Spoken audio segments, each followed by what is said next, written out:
إن الحمد لله نحمده ونستعينه ونستغفره ونعوذ بالله من شرور أنفسنا ومن سيئات أعمالنا من يهده الله فلا مضل له ومن يضلل فلا هادي له أشهد أن لا إله إلا الله وحده لا شريك له وأشهد أن محمدا عبده ورسوله لا نبي بعده. قال الله تعالى في القرآن الكريم يا أيها الذين آمنوا اتقوا الله حق تقاته ولا تموتن إلا وأنتم مسلمون. Bapak dan Ibu yang dimuliakan oleh Allah Subhanahu wa Ta'ala, saya bersyukur hari ini kita diberikan begitu banyak nikmat, salah satunya nikmat iman, nikmat Islam, terutama usia kita masih diberkahi dan dipegang umurnya hingga saat ini. Tentunya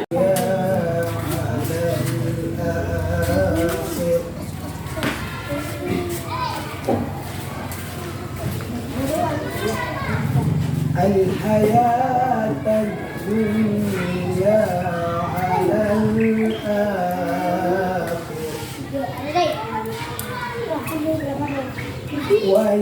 ويصدون عن سبيل الله ويبغونها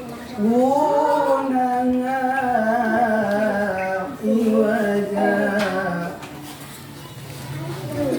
أولئك في ضلال بعيد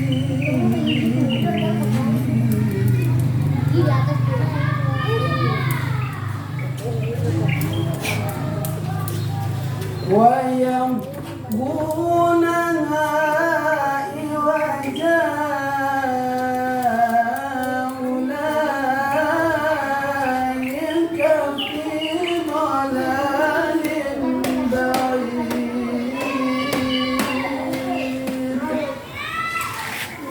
Sadaqallahul Azim.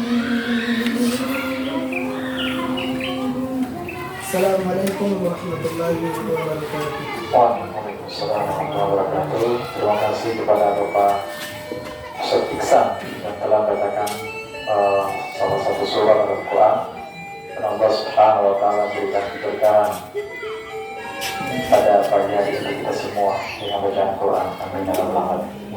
Pembahasan kemarin itu kita masih menyangkut dengan masalah wudhu, ya. Karena materi yang saya ambil itu masalah fikih, mulai dari kitab taharat, kemudian ayat kemarin kita sudah masalah buang hajat dalam Islam sudah, kemudian masalah wudhu. Wudhu kemarin kita sudah sampai pada makruh dalam berwudhu. Nah, cepatkan saya materi ini, nanti kita masuk dalam bab mandi junub. Al-Madatu Ar-Raya, pelajaran keempat masalah wudhu itu pembatalan wudhu. Yang pertama adalah al-khariju minas sabilain minal baul atau mazid atau wajib atau uzratin atau kisa'in atau duwafin berusamma hada bil hadath. Pembatalan wudhu yang pertama adalah keluarnya dari dua jalur. Dua jalur itu, mohon maaf, sini dua jalur kita, laki dan perempuan, yaitu kemeluan belakang depan, yaitu berupa air kencing atau mandi, suatu lendir, mohon maaf, berupa sperma. Kemudian wajib air kencing yang menetes terus menerus, atau uzratin atau darah bergesoran, atau fisarin, mohon maaf, kentut yang tidak bunyi, al-beratin, kentut yang besar, berusamma hada bil hadath, ini dinamakan dengan hadath, ya. Inilah yang dimaksud oleh Nabi SAW, la yuqbalullahu salat ahadikum idza ahadatha hatta yatawadda. Ini maksud oleh Nabi SAW, kalau hal ini kita lakukan, kita dapati dan kita merasakan telah keluar dari dua jalur kemudian laki dan perempuan, berupa air kencing, air sperma, kemudian air kencing yang tidak mulus-mulus, air kencing yang tidak kencing terus, kemudian ada darah yang bersinggah, ya, darah, kemudian itu bunyi kentut yang tidak kelihatan tapi yang jelas kita merasakan keluarnya angin, kemudian itu yang bunyi juga dinamakan dengan hadar. Siapa yang sementara dalam kondisi dia masih wudhu, kalau hal ini dapat maka dia batal wudhunya. Inilah yang dimaksud Nabi Sallallahu Alaihi Wasallam. La yuqbalu Allahu salat ahadikum idza ahdatha hatta yatawadda. Allah tidak menerima salat seorang di antara kalian ya apabila dia berhadas, ya, hatta yatawadda, sampai dia berwudhu kembali, dia melaksanakan salat, baru Allah Subhanahu Wa Taala menerima salatnya. Yang kemudian itu pembatalan wudhu adalah an-nawmu faqih idza kana sahibu muttaji'an, yaitu tidur yang berat. Ya, tidur yang berat. Jadi seorang itu ketika dia di masjid, misal ada khutbah Jumat, yang materinya mungkin slow juga, yang baru slow nanti beri materi panjang, baru terus tertidur, tidurnya misalnya gitu ya, ngorong, tidak sadarkan diri, maka wudhunya batal. Maka dia harus berwudhu lagi, baru dia lanjut untuk melaksanakan sholat Jumat. Kalau misalkan tidurnya tidur ringan, ada khotib menyampaikan khutbah Jumat misalkan, bangun lagi, baca ceramah, tidur bangun lagi, itu tidur ringan. Jadi insya Allah sebenarnya kalau mengatakan maka wudhunya tidak batal. Okay. Yang berikutnya itu adalah pembatalan wudhu istiqbalul akli faqad syu'uri bi ikmani wa sukrin au junun. Sudah berwudhu, tiba-tiba hilang akal, ya. Hilang akal dengan cara apa? Dengan cara pingsan atau mabuk, atau tiba-tiba maaf, Allah mengaku kita punya pemikiran, tiba-tiba kita gila. Pada saat itu wudhu kita batal. Misalkan dalam kondisi kita sholat atau masih berwudhu, tapi hal ini dapat kita lakukan. Itu terjadi misalkan hilang akal, pingsan, tiba-tiba dalam kondisi mabuk misalkan, maka atau gila, batal wudhunya. Kemudian itu yang berikutnya itu adalah pembatalan wudhu masrul zakar bi batil kuf wal asada, yaitu seorang itu menyentuh kemaluannya dengan punggung tangan. Punggungnya sudah berwudhu, tiba-tiba tangan ini dia menyentuh kemaluan, baik laki dan perempuan, maka batal wudhunya.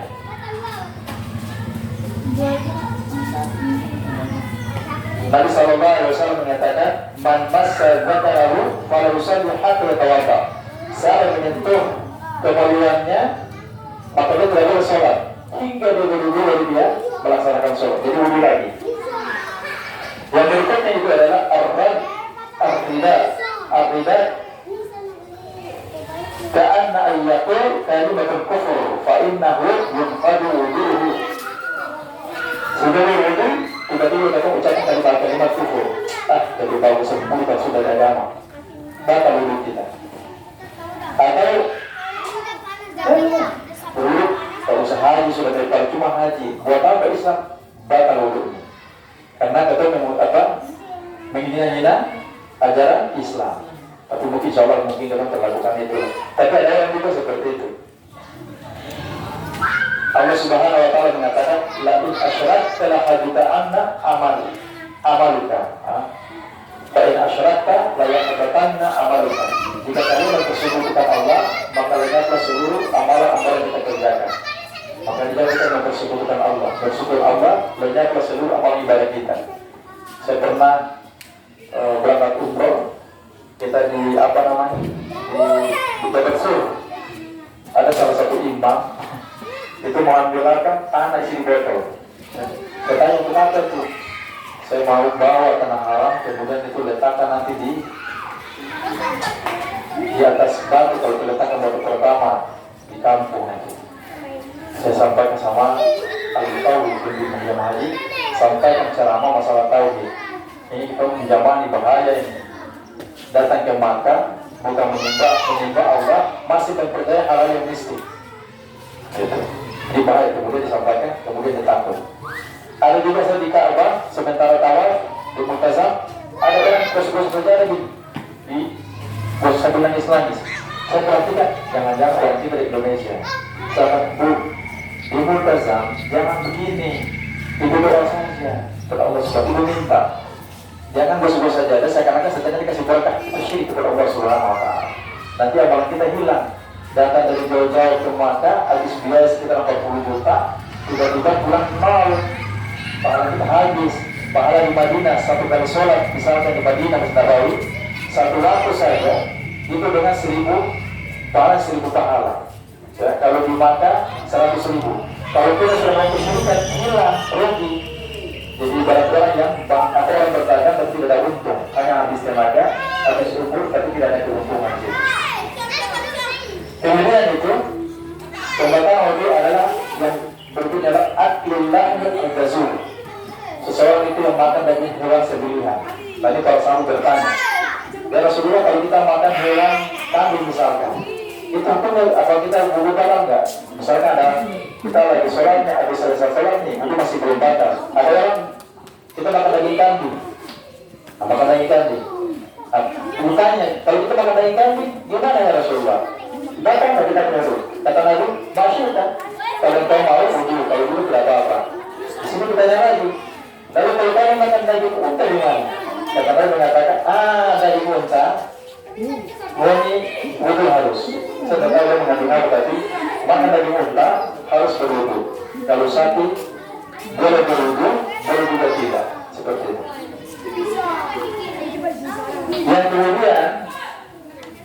Yang kemudian itu adalah pembatalan wudhu berikutnya adalah masul al-mara bisyahwat, menyentuh perempuan dengan syahwat. Ingat, tanda kutip, ini orang berumah tangga, bukan orang yang masih muda pun pacaran. Ini bukan ya. Jangan orang belum menikah tiba-tiba wudhu kemudian menyentuh misalkan tuh, ini batal wudhunya, bukan. Yang menyentuh di sini maksudnya adalah boleh jauh dulu dia. Kesana saja nanti agak jauh dulu nanti. Yang itu menyentuh perempuan mungkin istri kita, istri ya sudah menikah halal, laki dan perempuan tidak boleh menyentuh. Di sini bukan menyentuh kulit kalau wudhu, mama tapi jima berhubungan suami istri dalam kondisi berwudhu lalu pas sholat, wudhu batal. Ya harus mandi janabah dulu. Nanti kita bagi masalah al-ghuslah, mandi janabah. Kemudian itu kemudian juga atau dia mencium istri. Mencium istri, mohon maaf ya, ini masalah fikih bu ya, masalah fikih. Mencium istri atau dia meraba-raba sehingga terjadi syahwat, maka wudhunya batal. Maka dia harus mandi janabah, setelah itu dia berwudhu kembali.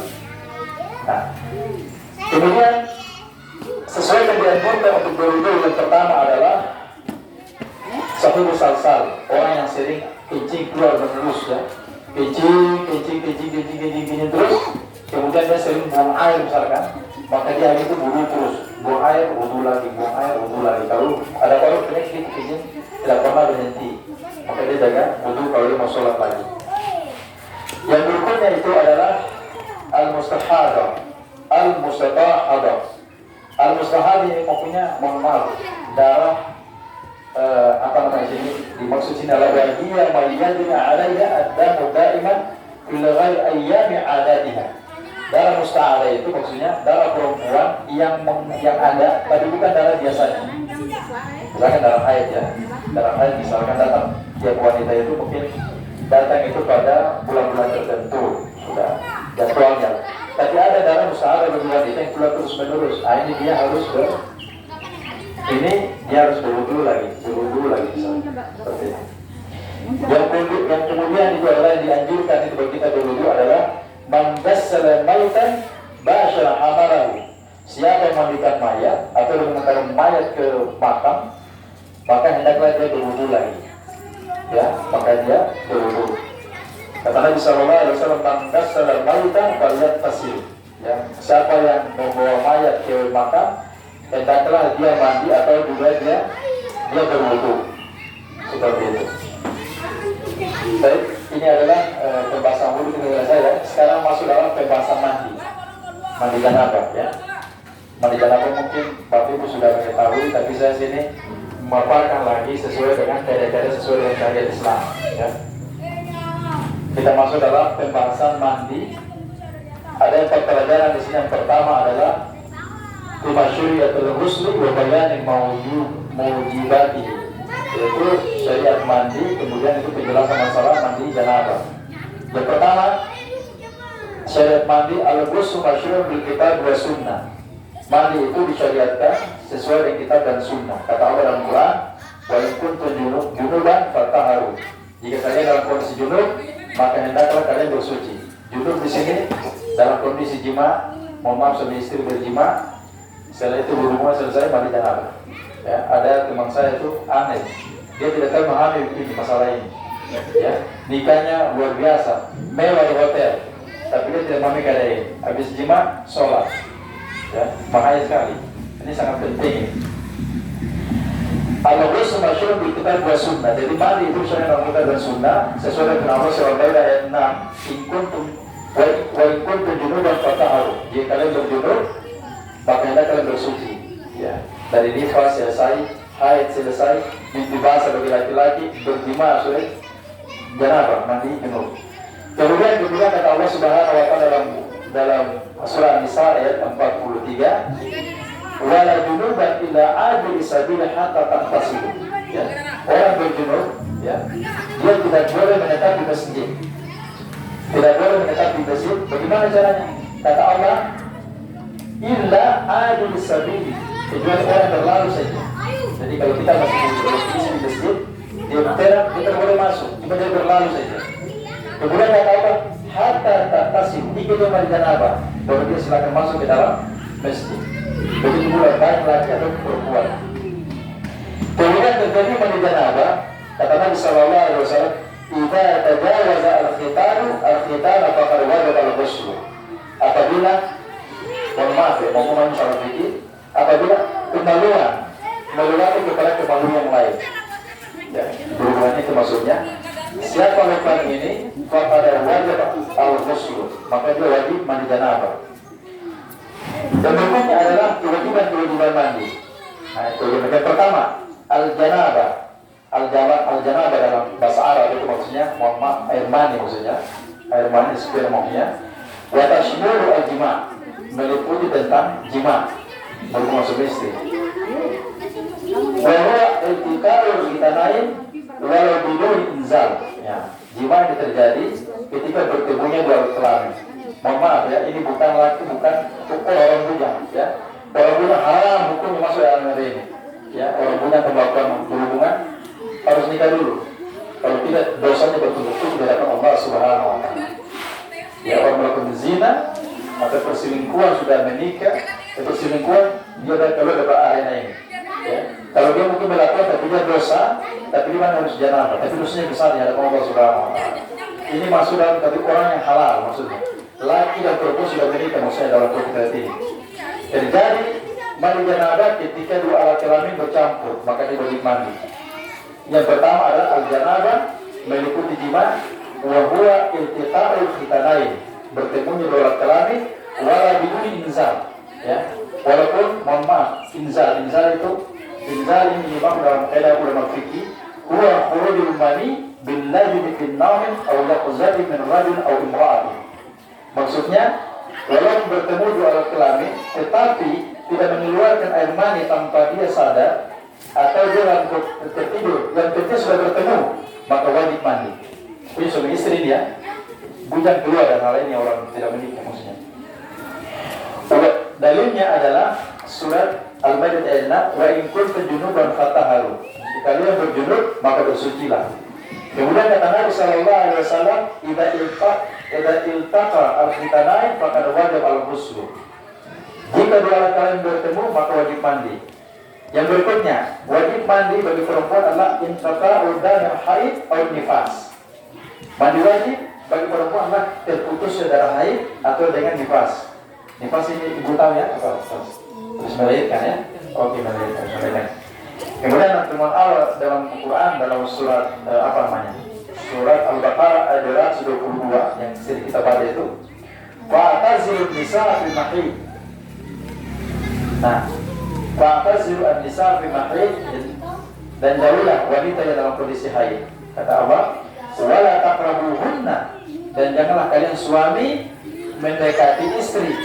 Wala taqrabuhunna hatta yatahharna, hingga istri kalian bersuci. Maksudnya mendekati sini, mohon maaf. Ini ketika dalam kondisi bagaimana? Istri dalam kondisi datang haid misalkan, laki-laki tidak boleh datang. Datang itu artinya untuk tidur bersama di situ, tidak boleh. Jauh, tidak boleh. Sebab para ulama mengatakan kalau maunya kesetulannya bisalah naik sampai datang suci baru bisa tidur bersama. Saya tidak tahu dalam proses kesehatan karena ada dulu satu media diceritakan begitu dia melihat hasil lahir orang punya anak tidak normal. Diceritakan padahal memang dia mendahului istri dalam kondisi haid. Ya. Jadi ternyata saya tidak tahu, bisa ditanyakan mendalam lagi dari segi kesehatan, dari segi ilmu tentang medis atau gimana sampai kenapa sampai lelaki itu tidak boleh menjauhi istri dalam kondisi haid, apa sebabnya? Nah itu nanti dari segi kesehatan mungkin bisa dianalisis seperti itu. Tapi dalam Quran dijauhi, karena dijauhi ini berarti hal-hal yang bermanfaat dalam agama kita. Fata'un damir haid on nifas. Kemudian kata Allah, fa'tazilun nisa bil mahid, jangan mendekati wanita dalam kondisi haid, wala taqrabuhunna, jangan mendekati mereka hatta yatahharna, hingga mereka suci kembali. Fa idza taharna fa'tuhunna min haitsu amarakumullah. Jika istri kalian sudah suci, kata Allah, sudah suci, maka silakan kalian datang kepada istri kalian. Datang itu mungkin berhubungan intim maksudnya. Kemudian kata Allah, min haitsu amarakumullah, dimanapun yang Allah kehendaki bagi kalian. Maksudnya saya jelaskan masalah terbuka, masalah fikih ini. Min haitsu amarakumullah, ini surah Al-Baqarah 222. Min haitsu amarakumullah, dimanapun Allah perintahkan. Mohon maaf, mungkin saya jelaskan, jangan menggauli istri dari dubur. Dosa besar di hadapan Allah Subhanahu wa Ta'ala. Min haitsu amarakumullah, di mana yang Allah perintah kepada kalian. Kamu sudah bisa jawab. Kemudian itu Nabi Sallallahu Alaihi Wasallam mengatakan begini, saran untuk kepada seorang perempuan itu ketika itu masalahnya begini. Umkufi adalah makana tahsibuki haidaki thumma utusili. Kata Nabi untuk mengatakan kepada seorang perempuan pada waktu itu, berhentilah engkau karena kamu dalam kondisi keadaan dan engkau merasakan tuh dalam kondisi engkau masih haid. Jika engkau selesai haid, utusili, maka mandi janabah engkau. Itu. Yang berikutnya itulah wajib-wajib mandi janabah ad-dukhulu fil Islam. Jadi seorang itu masuk dalam Islam, maka wajib untuk dia masuk mandi janabah ya. Setelah dia masuk Islam atau dia masuk Islam, sudah mandi dulu. Setelah itu baru bersyahadat. Ini sebagaimana Nabi Sallallahu Alaihi Wasallam mengatakan kepada As-Sumama Al-Hanafi, ya, ada seorang sahabat ketika masuk Islam dari Tuhan kafir, dia mengatakan Sumama mandi dulu, setelah itu nanti baru engkau masuk Islam bersyahadat.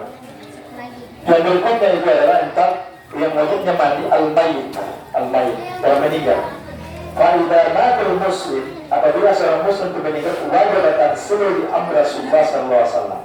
Apabila seorang muslim meninggal dunia, ya, maka wajib memandikannya. Tidak amara bi taghsilu, karena Nabi sallallahu alaihi wasallam memerintahkan kepada orang-orang waktu itu perempuan untuk memandikan jenazah putrinya namanya Zainab. Jadi Zainab meninggal, ya. Zainab meninggal, istri Nabi meninggal namanya Zainab itu Nabi memerintahkan untuk memandikan. Nah ini kalau kita memandikan mayat, setelah itu kita juga diperintahkan setelah itu kita juga mandi atau kita berwudu. Baik. Yang berikutnya, sesuatu yang dianjurkan untuk mandi yang pertama, mandi, yaitu pada hari Jumat. Ini bagi kaum laki-laki. Ghusl Jumat wajibun ala kulli muhtalim. Maka mandi wajib diperintahkan bagi laki-laki yang sudah balik untuk sholat Jumat. Yang kedua adalah dianjurkan untuk mandi al-ihram, yusannu liman arada ihram bi umrah atau haji. Yaitu dianjurkan untuk mandi itu seseorang menggunakan pakaian ihram, ya, pakaian ihram bagi orang yang melaksanakan ibadah umrah. Jadi kalau kita dulu start, kita ambil mikotnya di Madinah, namanya di Bir Ali. Kita mau berangkat ke, misalkan kita mau ke Makkah. Jadi orang kalau mukimnya orang umroh itu travelnya bilang, kita tanya, ini kita kemana dulu nih? Kita ke Makkah atau kita ke Madinah? Kalau kita ke Madinah Ustaz, kalau kita ke Madinah, kita berangkat umroh kita ambil mikot. Mikot itu ambil di Bin Ali di Madinah. Pakai ihram, mandi, pakai minyak wangi, kita berangkat ke Madinah untuk Makkah untuk melakukan umroh. Atau nanti kalau di orang bermukimnya mau pertama kali di Makkah, maka dia harus pakai ihram itu di daerah Lam-Lam atau di Tanim. Tanim untuk menggunakan pakaian ihram. Kemudian wajibnya mandi itu adalah seorang itu ketika dia masuk Makkah untuk wukuf. Jadi kalau jamaah haji masuk di wukuf di Arafah, atau masuk di wilayah haram, maka itu wajib mandi. Jadi kalau kita ke Makkah itu ada tulis gerbang haram, maksudnya itu tidak boleh dimasuki oleh orang kafir di situ haram. Ya, orang kafir itu banyak di Jeddah. Jeddah itu biasanya ada pakai salib di situ, ada orang Filipina. Tapi kalau masuk tanah haram, tidak boleh sama sekali itu masuk kepada orang-orang yang kafir. Yang berikutnya, nah ini masih panjang, saya rasa sampai di sini saya ibu-ibu. Nanti kita masuk dalam bab berikutnya itu tentang kewajiban mandi dan hukuman. Sampai di sini mungkin ada yang mau ditanyakan, ibu-ibu, bapak-bapak? Saya akan bertanya sedikit. Oke. Ada Ustaz, bagian di Indonesia di Jumat di bagian laki. Ini kan mandi ini kan ada juga ya. Bisa pakai. Kita langsung mandi dengan masuk bokor gitu. Ini sudah bisa. Ya. Dan kemarin masuk di pembahasan itu ya masalah tahara ya, hal-hal ada yang suci, ada yang najis. Kalau mau pakai di bokor betul. Maksudnya gimana? Pakai di bokor atau di bak? Nah, misalnya pakai ya di kalau kan berarti tidak. Apakah itu bisa? Dia bisa membersihkan rompi. Bisa nanti kita masuk nanti di sini ada pembahasan itu nanti ya. Insya Allah tapi jelas itu kalau Rasulullah itu cuma hanya tempat mut mandi janabah. Tempat mut itu berarti tempat ini apa namanya sehingga ini air. Jadi di situ pembahasannya adalah tidak boleh boros-boros dalam air. Jadi airnya terlalu banyak. Kalau kita misalnya kondisi air sedikit ya, tapi air sini kita kan banyak. Jadi boleh di bokor, boleh dicubukan di kepala. Tapi nanti bahasa mandi nanti insya Allah berikutnya nanti. Ini saya mau penjelasan tidak ada sedikit panjang atau boleh ada. Boleh tidak tahu sampai. Kalau saya ini saya tinggal saja saya suka cara mandi. Ya, lanjut. Kalau ini memang persoalan penting ya. Baik. Tadi ini tadi sederhananya baik saya. Kewajiban kewajiban sunnah mandi. Yang pertama kewajiban mandi, pertama niat. Niat, yaitu niat juga adalah mendekatkan hati dengan cara untuk menghilangkan hadas besar dengan cara mandi. Sebagaimana Nabi Sallallahu Alaihi Wasallam mengatakan, innamal a'malu binniyat wa innamal likulli imrin ma nawa. Segala amal perbuatan tergantung niat. Dan niat itu ada kalau kita baca buku uji ibadah, ada juga itu nawaitu ya. Nawaitu ghusl rafah. Ada juga mengatakan begitu. Tapi memang dalam agama kita, dalam hati saja itu tanpa ucapan Allah sudah tahu kita mandi janabah. Yang pertama adalah niat, saya mandi janabah. Habis kita laki-laki mencuci basah, suami istri berjima, mandi janabah. Niat yang pertama. Yang kedua itu adalah caranya adalah ta'mimu sair jasad bil ma', meratakan air di anggota badan. Meratakan air di anggota badan. Kemudian dengan cara menggosok, kemudian menyiram air di sesuatu tempat yang sukar mendapatkan barang terkena air. Ya. Jadi gosok semua. Hingga kita yakin bahwa seluruh barang sudah kena air. Yang berikutnya itu adalah caranya adalah takhlilu asabi' wa sya'r. Sela-sela jari kemudian dengan bulu rambut dan yang lainnya. Itu harus kena air semua. Kemudian itu harus menyeluruh sikut anggota badan sampai dengan seperti pusat misalnya, dijual ke air. Kemudian sunah-sunah mandi, yang pertama mengucapkan Bismillah, ya. Bismillah, ya. Kalau kita juga lupa baca Bismillah tidak jadi masalah, ya. Baca Bismillah lupa tidak jadi masalah. Kemudian itu mencuci ini 2 telapak tangan, ya.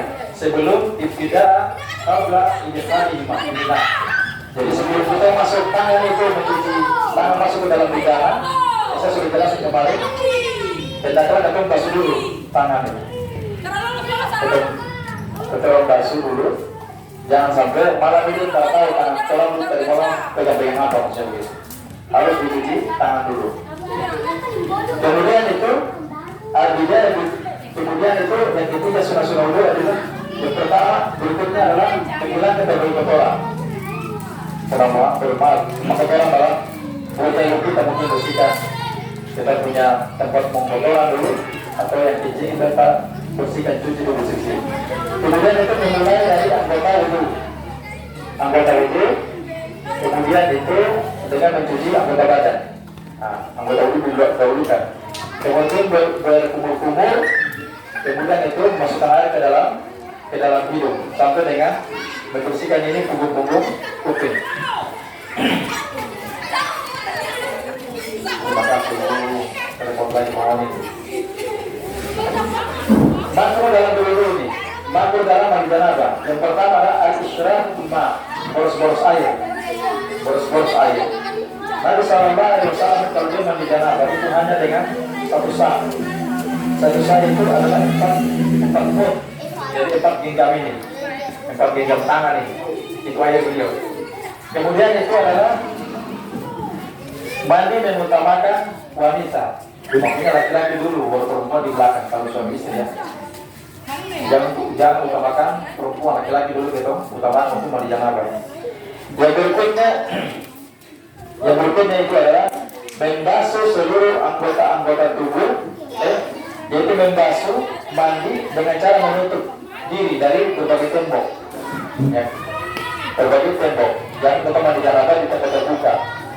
Ini riwayat dari Maimunah, istri Nabi Sallallahu Alaihi Wasallam. Maimunah ini maksudnya dia mengatakan, sirkun Nabi Sallallahu Alaihi Wasallam. Aku menutup Nabi Sallallahu Alaihi Wasallam dan Nabi waktu itu sedang mandi janabah.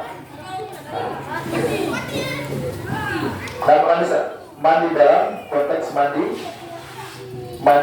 janabah. Kalau jatuh ikhtisar bersitari makruhan. Siapa yang mandi janabah tanpa dia menutup diri dari tembok, maka itu hukumnya makruh. Makruh di sini berarti ya dalam kondisi darurat misalkan. Kalau orang belum punya kamar mandi misalkan, dalam kondisi darurat, ya orang karena ada mungkin ya boleh saja kalau di tempat terbuka. Kemudian kemudian Nabi Sallallahu Alaihi Wasallam mengatakan begini, Inna Allah Azza wa Jalla hayyun sittirun. Sesungguhnya Allah itu malu dan suka menutup diri. Yuhibbul haya, dan Allah itu mencintai orang-orang yang suka malu dalam dirinya. Jadi kalau orang malu, Allah cinta. Jadi kita punya rasa malu, bahkan tinggi nih. Dan sebab kita punya aura, dan Allah juga kita bermasuk kepada Allah. Nah itu Allah cinta kepada orang. Kalau dari kita ada hukum, kalian seperti kata Nabi, kalau kalian mau mandi janabah, hendaklah bagus kalian menutup diri, jangan orang lihat, jangan lihat apa ya, aura. Yang berikutnya itu adalah makruh dalam mandi janabah, yaitu adalah mandi di air yang tenang. Air yang tenang kita boleh mandi, misalkan air mengalir dalam kondisi junub atau bolong pada situ. Itu Nabi Sallallahu Alaihi Wasallam melarang. Hadisnya dalam riwayat Nabi Sallallahu Alaihi Wasallam, la yaktasilanna ahadukum fil ma'i dzali wa huwa junub. Jangan seorang laki-laki dan kalian itu mandi junub ya di air yang tenang. Tak boleh. Nah, ini dari baik tadi tanya masalah mandi itu lagi sedikit ini. Cara mandi. Nah, cara mandi yang pertama adalah seseorang mengucapkan Bismillah. Kalau dia lupa baca Bismillah, lanjutkan saja dengan niat, sambil niat, ya Allah saya mau mandi janabah. Rafal hadith akbar bi'tisali, dia berniat untuk menghilangkan hadas besar dan hadas besar dengan cara mandi. Kemudian itu seorang itu membersihkan, membasuh kedua telapak tangan 3 kali cara mandi. Nah, 3 kali dulu, ya. Kemudian orang itu yang mandi harus beristinja, jaga dulu, membersihkan kemaluan belakang depan, ya, laki dan perempuan, ya, dubur dan kemaluan depan. Seseorang itu kemudian itu dia membersihkan kemaluannya dan di sekitar kemaluannya yang ada kotoran. Mohon maaf ya, mohon maaf. Kemudian itu setelah itu dia berwudu, istinja, setelah itu berwudu. Setelah berwudu, wudunya itu wudu kecil maksudnya. Illa rihlaihi, kecuali 2 kaki. Fa inna lahu ayyasilahuma, karena keduanya itu akan pasti dibasuh dengan waktu mandi. Ma'wuduhi, dengan cara berwudu. Jadi semua anggota badan kita cuci dulu tadi, baru kita berwudu, baru kita mandi, ya, membersihkan, baru kita berwudu. Kemudian itu lalu seseorang itu merendamkan kedua tangannya di dalam tali air tadi.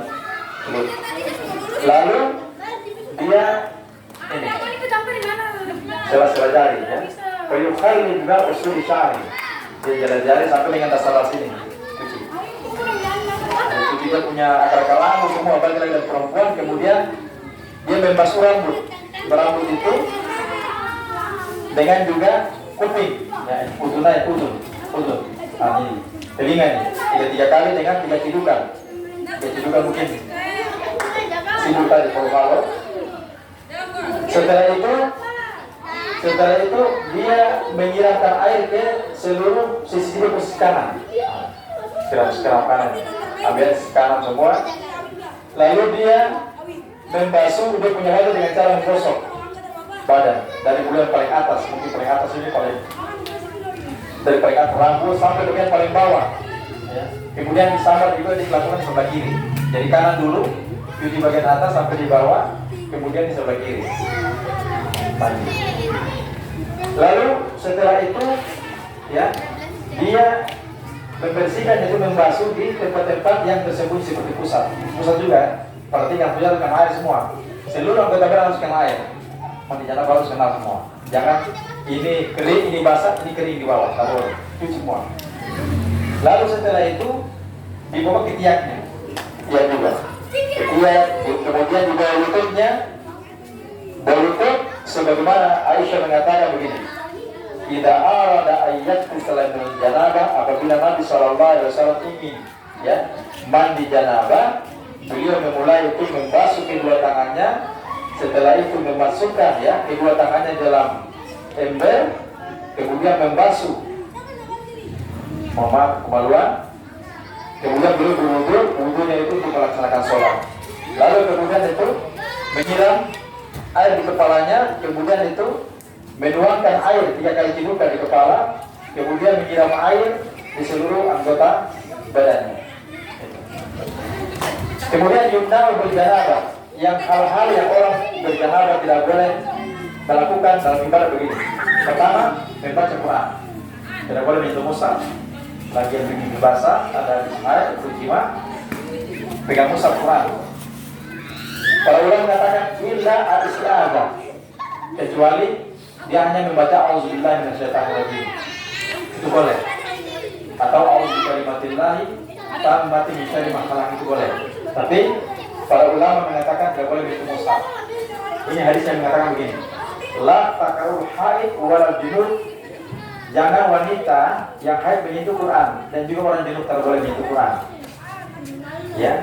Wa qawlu Ali, kemudian Ali mengatakan begini. Karena Rasulullah sallallahu alaihi wasallam, dahulu Nabi sallallahu alaihi wasallam yuqra'una al-Quran ala kulli hal. Nabi membaca Quran pada kami itu dalam setiap keadaan, malah yakun junuban, dan beliau tidak berjunub. Kemudian itu orang berjunub, ya, orang yang berjunub tidak boleh masuk ke dalam masjid, itu yang segera berlalu karena dia dalam kondisi darurat. Allah Subhanahu wa taala mengatakan surah An-Nisa 43 tadi, wala junuban ila adri sabil hatta taqtasil. Jangan orang berjunub masuk dalam masjid kecuali segera berlalu, karena kondisi darurat boleh. Sudah bersih, mai tua atau anak, mau untuk sesuatu, dipermisi saja, tidak boleh masuk. Tidak boleh masuk. Kemudian orang berjunub tidak boleh melaksanakan sholat, baik sholat wajib ataupun sholat nawafil, sholat sunnah. Ya. Allah Subhanahu Wa Taala mengatakan, Ya ayyuhalladzina amanu la taqrabu sholat wa antum sukara hatta ta'lamu ma taqulu wa la junuban ila abil sabil hatta taqtasilu. Orang berjunub tidak boleh dia melaksanakan sholat. Kemudian itu yang keempat, masuk mushaf al-karim, menyentuh mushaf Quran. Kemudian para ulama mengatakan walau bi'udin, walaupun Quran itu dengan pakai apa namanya? Kayu. Ini Quran ini. Ada sudah seperti itu juga tidak boleh. Walaupun dengan tongkat, dengan pulpen, dengan ada alat apa yang kata kasih takbir tersentuh ini juga tidak boleh. Itu. Kata Nabi Sallallahu Alaihi Wasallam menyatakan, la yamassuhu illa mutahharun. Jangan menyentuh Al-Quran kecuali orang yang bersuci saja. Kemudian Allah mengatakan, innahu laqur'anul karim. Karena Al-Quran itu adalah kitab yang sangat mulia. Ya. Kemudian itu Quran juga kitab maknun, kitab yang dipelihara di lauh mahfuz, dijaga. Jadi ingat baik-baik, jangan sampai berjudul. Tolong ingat hal-hal yang saya sampaikan tadi ini masalah kunci. Itu saya bisa sampaikan. Tadi sudah sama ya, pertanyaan sama. Oke. Ada lagi pertanyaan ibu atau kalau tidak ada kita oke. Salam. Pertama saya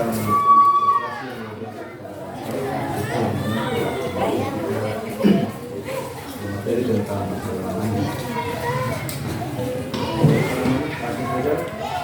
Tadi tata cara mandi itu yang pertama orang harus baca Bismillah. Jadi apa namanya pertanyaan saya itu rata-rata di kolam di sini itu kurang juga. Terus Mandi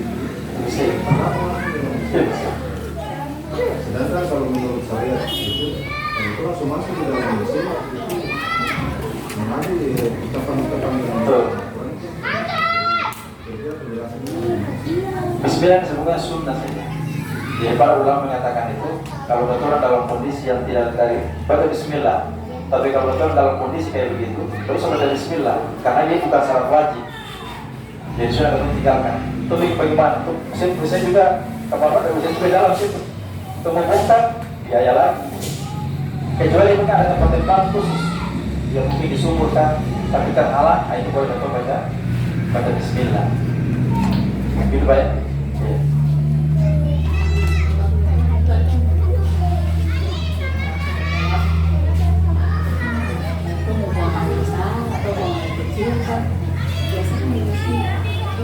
Iya. Oke. Nah, setelah itu harus kembali tinggal dulu baru. Kalau harus bisa gimana itu? Bisa doa. Iya. Saya kemarin pembahasan apa ya? Kemarin ya, ada pada masuk kawan sudah ya kemana itu? Ada pada fungsinya sih. Jadi kalau kita istinja dulu, kalau memang tidak ada doa. Tidak ada doa di situ. Kalau ibu-ibu ada pernah mengatakan ada doa baca doa istinja, coba saya dengan ada harus lihat dalilnya. Ada karena diperintahkan atau tidak? Kan begitu. Jangan agama ini sesuatu tidak pernah ada kita buat ada. Dan ada buku-buku ditulis kalau istinja baca doa ini. Bagaimana kita mau bersihkan kotoran dan tangan? Sebentar kita mau ucapkan Allah tidak boleh. Jadi syaratnya itu yang ada dalam Islam itu ketika masuk ke kamar mandi. Mau masuk sebelum masuk ya, kaki apa? Kaki kiri baca Allahumma inni a'udzubika min al-khubuthi wal khaba'ith. Itu saja. Di dalam kamar mandi sebetulnya kita tak boleh lagi kamu bertelepon atau berlakuan. Dulu ada saya buat dulu dia masih kecil waktu masih jadi. Karena dia tak perlu WC. Sebelum antar, terus saya mau masuk dalam WC, dia tetap azan di dalam. Sempurna sekali. Dibilang terakhir atau terboleh. Baca doa itu saja. Allahumma inni a'udzubika min al-khubuthi wal khaba'ith. Setelah mau ayat, besar atau kecil, keluar kaki kiri, ke kanan, baca kufranaka. Itu saja. Jadi tidak boleh baca istinja, ada doa-doa itu yang tidak boleh, apalagi ucapkan kalimat asma Allah di situ. Atau itu pernah ada doa-doa yang pernah ubah, apa ada? Atau gimana? Masuk ke Eh, memang masih nyambung dengan niat ini sebagai orang kembali ke buku yang di aku semua ya, aku niat. Iya. Makanya saya sepakat dengan Islam bahwa niat itu sebenarnya dia punya kalau menurut kita dia namanya terjadi dalam niat itu kerjanya bosan hati. Iya. Jadi tidak perlu kita harus mengeluarkan kata-kata sama saya mau sama saya sepakat dengan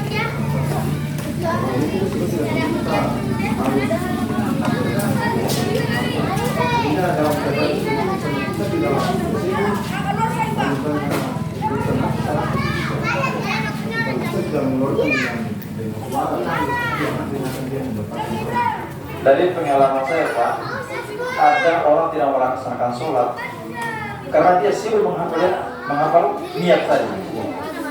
Kenapa waktu sholat waktu niat saya lakukan masalah susah itu niat. Padahal itu sudah kan begitu.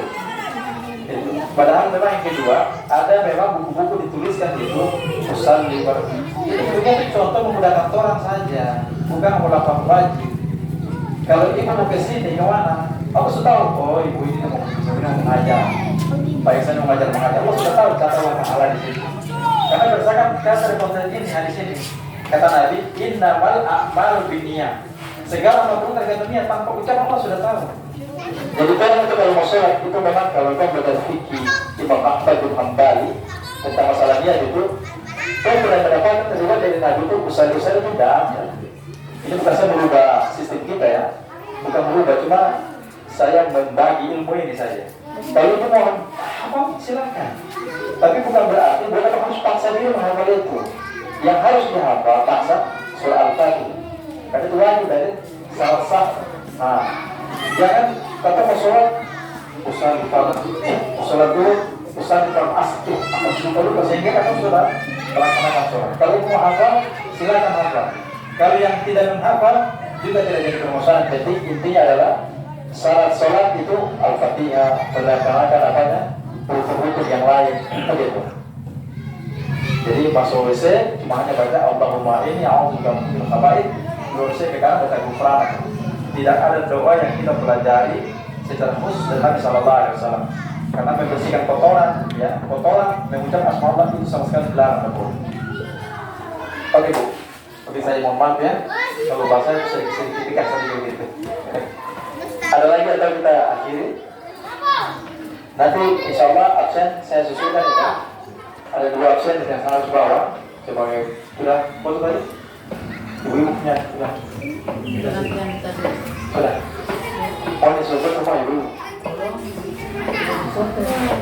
Sudah saya datang saya kirim ya, ibu. Dokumentasi kita berdoa kepada Allah Subhanahu Wa Taala, mudah-mudahan Allah ampuni segala dosa kita dan Allah beri kita mudah-mudahan kita bertemu dalam kehidupan depan. Bismillahirrahmanirrahim. Alhamdulillahirabbil alamin. Wassalatu wassalamu ala Rasulillah wa ala alihi washabihi ajma'in. Allahumma ighfir lana wa li walidayna wa Muhammadin wa sallam. Allahumma ansurna 'ala al-mujahidin fi Palestin. Allahumma ansurna 'ala al-mujahidin fi Indonesia.